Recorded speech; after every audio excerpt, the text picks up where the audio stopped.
It seemed like an odd way to spend a Saturday, watching the blood sports at a festival for far-right extremists.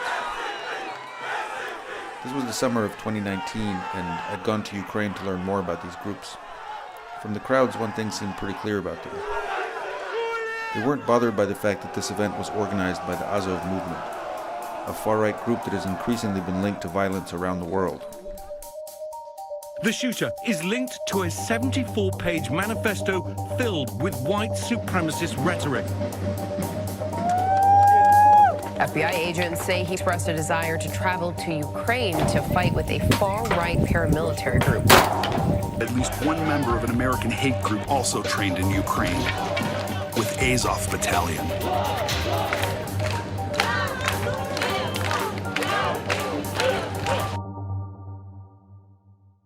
According to the FBI, domestic terrorists killed 39 people in fiscal year 2019, making it the most deadly year for domestic terrorism since the 1995 Oklahoma City bombing.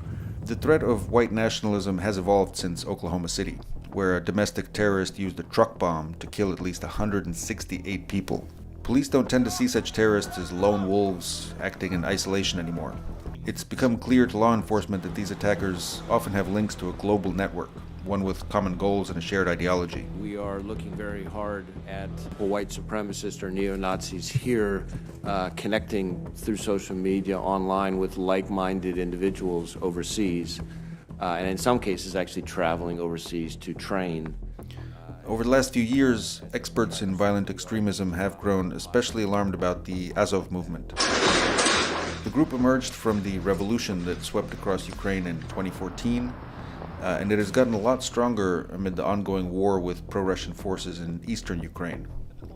The fighting in that region has become kind of ideal breeding ground for militias like Azov. At their public events, one thing that surprised me was how many Ukrainians tend to see Azov not as militants or extremists, but as war heroes. In Kiev, the capital, I watched an Independence Day parade where veterans of the Azov Battalion marched alongside other volunteer militias, surrounded by cheering crowds, who thanked them for defending Ukraine against Russia. But even at the march, there were signs of the far-right ideology that's so common inside Azov. The symbols on their flags have been especially controversial. Azov says it combines the letters I and N for idea of nation, but extremism experts see it as an emblem of Nazism. The official symbol of Azov, it's a version of Volksangel. It was one of the symbols of one of SS division during the World War II. It is one of more or less usual symbols for neo-Nazi groups all over the world. And it's not just about their symbols. When it was founded in 2014, Azov drew many of its commanders and recruits from Ukraine's most notorious far-right groups, including outright neo-Nazis. We basically recruited everyone who could hold weapons in their hand when the Ukrainian state was paralyzed and the defense of the Ukrainian state was totally in the hand of Ukrainian volunteers. So there were many war adventurers, guys who believed that they are on kind of ideological tour to save maybe the future of the West and so on and so forth. So the future of the white race? Or, yes. Azov's paramilitary wing is now a major fighting force, with its own bases and training grounds near the front lines of the war against pro-Russian forces. After the Veterans Parade in Kiev, I interviewed Andrei Beletsky, who founded the Azov movement in 2014. Это воинское братство, это люди, которые не просто служили вместе, вместе проливали кровь, переживали гибель товарищей, сладость побед, охраны общественного порядка на улице. Мы создаем отряды самообороны, которые помогают поддерживать порядок на улицах. Azov's leaders have also tried to break into politics.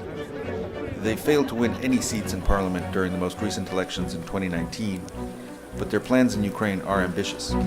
Сьогодні ми відпочиваємо, але навіть відпочиваючи, ми пропагуємо наші нові українські цінності. Бути сильними і сміливими, бути єдиними і відчувати братерство своєї нації. What worries officials in the West is Azov's recruitment strategy. It's tried hard to build friendships with far-right groups around the world, especially in the US and Europe.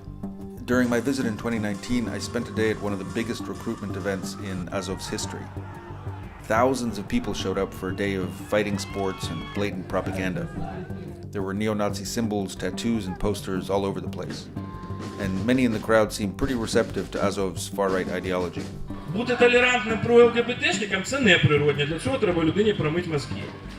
Поважати своїх батьків, любити своїх дітей і пишатися за свою країну – це нормально. Events like this also tend to attract recruits from abroad. One of the ones I met was named Robin, who had just arrived in Ukraine from Sweden, where he told me he's wanted for hate crimes.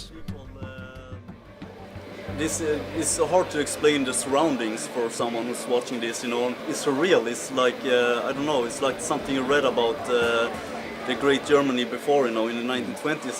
It's a revival of the Indo-European soul. And it's all happening here in Ukraine.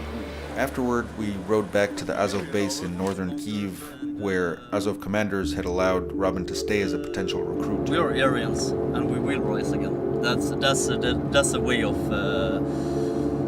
life, you know. And after the war in Germany, we went back to the benches, school benches. But now we will rise again. Are they neo-Nazis as an organization? No. Have they had neo-Nazis in their organization? I would say look at the U.S. Army, and you would find neo-Nazis as well. Dave is an American expat and U.S. military veteran who has volunteered to help Ukraine's National Guard. And he's met a lot of the recruits who'd come to join Azov.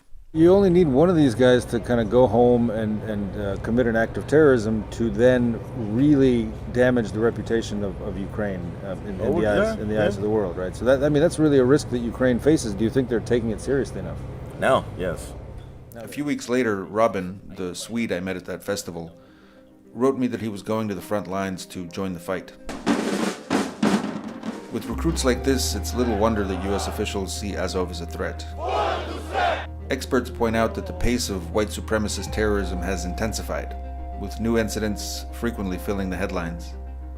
22 gunned down at a Walmart in El Paso, Texas, 2 killed near a synagogue in Halle, Germany, 9 more in an attack on 2 shisha bars near Frankfurt, and a series of arrests exposing far-right terror plots across the US and Europe. One tally reported an increase of 320% in such attacks in Western countries between 2014 and 2019.